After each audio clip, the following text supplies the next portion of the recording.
Guns, bombs, and bombshells. From the White House to Pyongyang to the campaign trail. Welcome to 2016. Tonight on Washington Week. The president sheds tears at the White House as he leads a fresh charge on guns. I visited Newtown 2 days after what happened. It continues to haunt me. It was one of the worst days of my presidency. With strong new employment numbers under his belt, does he have room to maneuver on other final term priorities? Republican candidates say no. The first thing I intend to do, rescind every single illegal and unconstitutional executive order taken by this president. Executive orders where you are shoving stuff down legislators' throat is not the way to behave. Meanwhile, old threats become new ones. North Korea's first hydrogen bomb test was a complete success. Does North Korea's Kim Jong-un represent a real geopolitical threat? Let me just make it clear. North Korea has never been left unattended to. Not for one day. And the post-holiday campaign trail heats up. Showtime is over, everybody. We are not electing an entertainer-in-chief. As Donald Trump lashes out at Republicans. People are worried that if he weren't born in this country, which he wasn't, he was born in Canada. I don't know what it all means. And at Democrats. Women's rights are human rights, and human rights are women's rights. I've adopted a New Year's resolution. I'm going to let him live in his alternative reality, and I'm not going to respond. Covering the first week of a big new year, Alexis Simendinger, White House correspondent for Real Clear Politics. David Sanger, national security correspondent for The New York Times. Molly Ball, national political correspondent for The Atlantic. And Michael Scherer, Washington bureau chief for Time magazine. Award-winning reporting and analysis. Covering history as it happens. Live from our nation's capital, this is Washington Week with Gwen Ifill. Once again, live from Washington, moderator Gwen Ifill. Good evening. 5 years ago today, a member of Congress was gunned down in a Tucson, Arizona parking lot. She survived. 6 others did not. This week, Gabby Giffords and many subsequent victims of gun violence returned to the White House to give the president emotional support for his latest effort to tighten gun laws. Last night, he made his case to backers and critics alike at a CNN town hall meeting. One of the most frustrating things that I hear is when people say, who are opposed to any further laws, why don't you just enforce the laws that are on the books? And those very same members of Congress then cut ATF budgets to make it impossible to enforce the law. Assuming that it's unlikely he changed any of those minds in Congress this week, what is the president trying to accomplish here, Alexis? It's a very good question, and I think what the president wants everyone to believe and to understand from his rhetoric is that he wants to save lives. That's what he is arguing is at the heart of what he wants to do legislatively and why he has been moved to act through his own independent actions. But the other amplification of it is he understands something about the body politic, and he's described this desire to make this a political issue. He believes that Democrats can campaign in 2016 and win on this. He believes that the public can eventually, not while he's president, but later, apply pressure and maybe get additional gun safety legislation through. And in a final year, this is the president looking for something to go around the country and talk about domestically. There was a lot of emotion in the East Room the day of this announcement. There were survivors from Charleston, survivors from Newtown, but did that overwhelm the facts the president came to present? You know, it was interesting. I was in the room, and it overwhelmed that room. And that was a very emotional room, even before the president had gotten to that section of his remarks.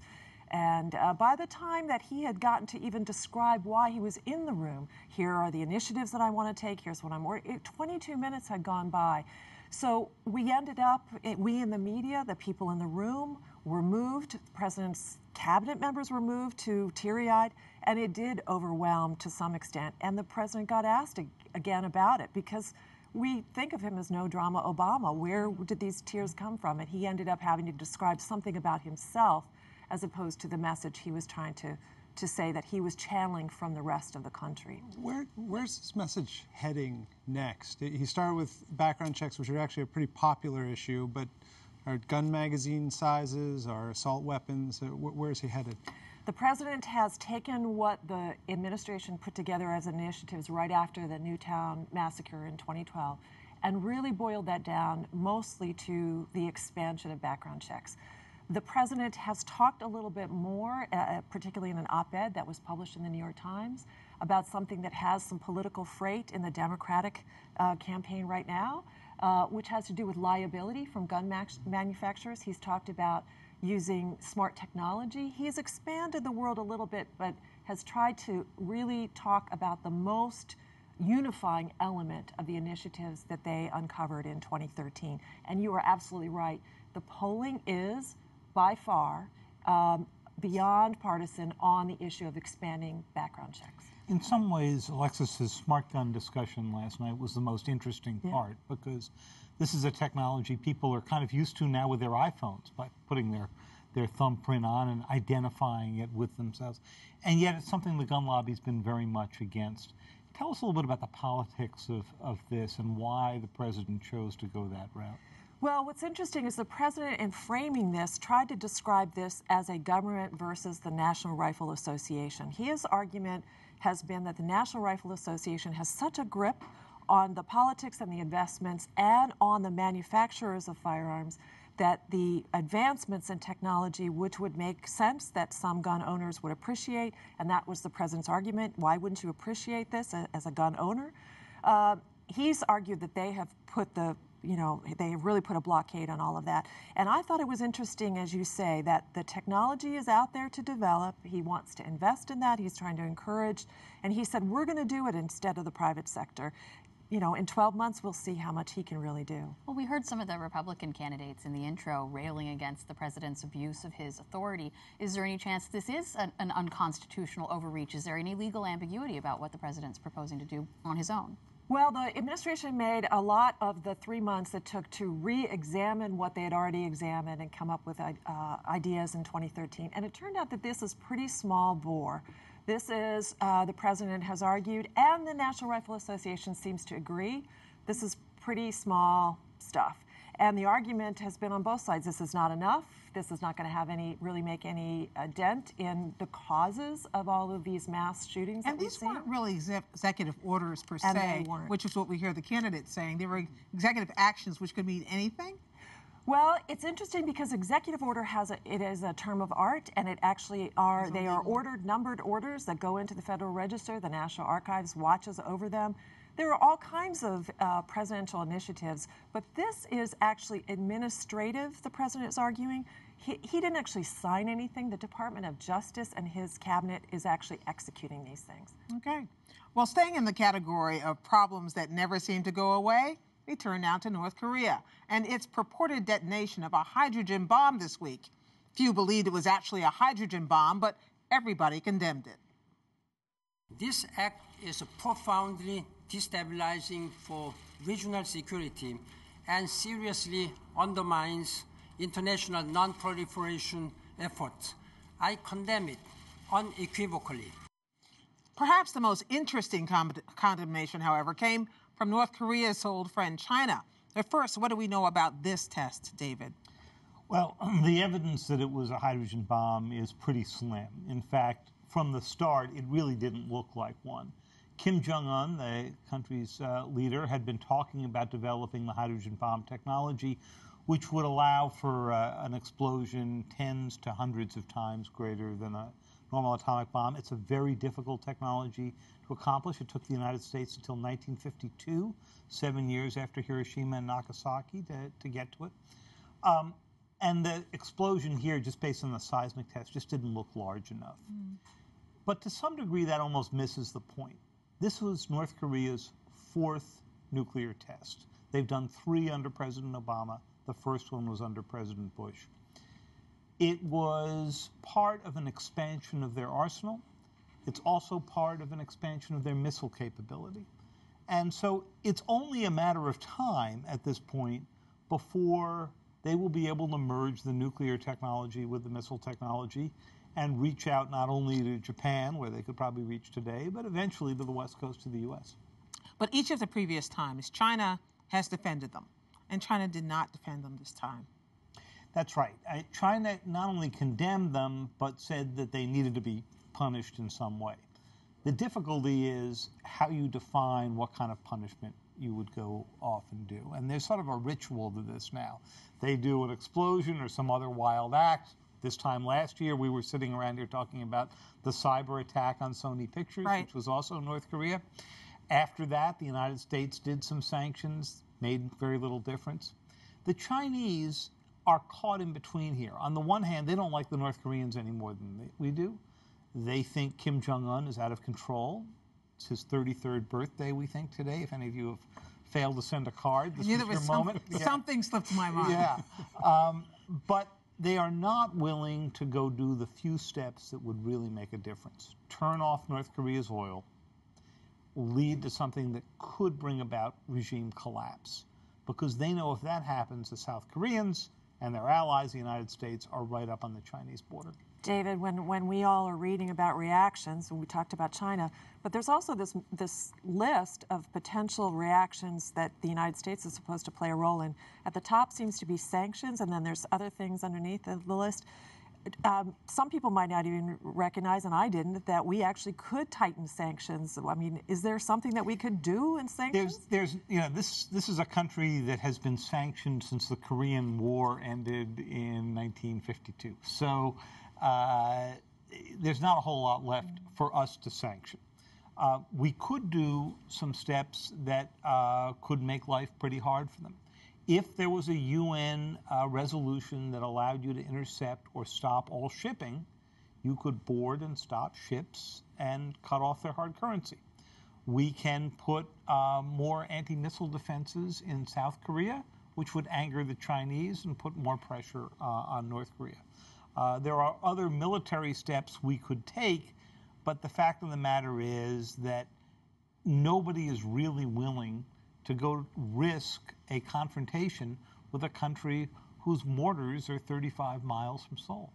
The United States also has been focused, it seems, on the nuclear situation in Iran and on resolving that. Is there any sense that this is accelerating on North Korea's part because we've taken our eye off the ball? I saw that Kerry seemed kind of defensive on that point. Secretary Kerry was very defensive. He came out to do sort of a New Year's agenda with the press yesterday, mostly to complain about the Senate not confirming ambassadors and so forth. And he got rather upset when somebody asked whether we had focused too much on Iran. And he said, we've never taken our eye off the ball of North Korea. At the same time, the strategy for North Korea was very different from Iran. It wasn't engagement, it was strategic patience, which meant wait and make them feel more isolated. Well, when the North Koreans feel truly ignored, they go off and do things like this. And that's what we think happened. That's right. Okay, well, let's move on now to politics. And let's face it, now that we're in 2016, everything is politics. This was the week, though, when every single candidate attempted to establish that trajectory that will lift them into Iowa and New Hampshire. For more than a few, the outcome of those two early contests will determine their political survival. Frontrunner Donald Trump made his usual swipes at his Republican competitors, but he also appeared to be shifting his eyes to the general election prize.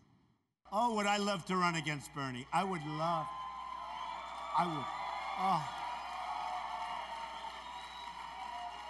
That would be a dream come true. But actually, I must say, I have my mind set on Hillary. Well, Hillary's chief surrogate, her husband Bill, took to the road on her behalf. Sometimes I follow this debate in the presidential elections, especially when I watch the other guys debating, and I think, you know, I don't fit anymore. I thought an election was supposed to be a job interview. And a surging Ted Cruz shrugged off new questions, raised, of course, by Trump, about the nature of his citizenship. Look, as a legal matter, the question is quite straightforward and settled law that the child of a U.S. citizen born abroad is a natural-born citizen. So many places to begin, but let's return to the rebirth of the birther argument. Why is that back now, Molly? Because Donald Trump brought it up. And when Donald Trump dangles simple. the bait, we in the media chase after him like the Pied Piper. But can you blame us? I mean, this is delicious in a way. And I'm sort of of two minds. On the one hand, I think there is a sense that all of the sort of nativism that was ginned up by the birtherism against Obama, that they're now sort of getting a taste of their own medicine. Cruz has never engaged with this directly. His father's flirted with this a little bit. But, you know, the sort of right-wing fever swamps more generally. But on the other hand, I think there is something a little bit frightening that Trump is trying to do. Not only has he raised the questions about whether Cruz is American enough to be president, he's also raised questions about his faith, saying, gee, I don't know a lot of evangelicals from Cuba. And so I think this is an attempt... Which doesn't make sense, but doesn't have to. But it's an attempt to position Ted Cruz as someone who's not one of us, right? Someone who is not American enough to be president. And so... it doesn't seem to be working, but I think that's what Trump's trying to do. Well, to the extent that Donald Trump, Michael, tries to basically go after whoever he sees as the nearest threat, what is he and others, what is the arc for January? Is he have a plan? Do the others have a plan? Does Ted Cruz have a strategy here? They all have strategies. Most of them won't work. But right now, because of Donald Trump, we have 3 tickets to the nominating contest. There's the Donald Trump ticket, which is really just a question of whether Trump can maintain the support he has. He has between 30 and 40% of the Republican support nationally in the early states. If he can stay there, he's going to be in the conversation for many more months, and that's a big question. The second ticket is the classic Iowa ticket, which is sort of the base evangelical ticket. And on that note, Cruz is looking very good. And despite these attacks, Cruz continues to look like he has a very good shot, probably is the favorite now in Iowa to come out of there doing very well. And that leaves this third lane where everyone else is sort of battling it out, mostly in New Hampshire. They're playing some in Iowa as well, and this is the sort of classic establishment Republican ticket, and that's Jeb Bush, Marco Rubio, who also is trying to play in the Cruz lane a little bit, Chris Christie, John Kasich, and it's a very crowded space. But all of it adds up to what looks like a very long fight. We're not going to be in a situation, I don't think, a month from now or even 2 months from now, we can sit around this table and say, wasn't that fun? I want you guys to jump in, but I have one more question about the Democratic side. We saw a Fox News poll come out this afternoon that showed Bernie Sanders well ahead in New Hampshire.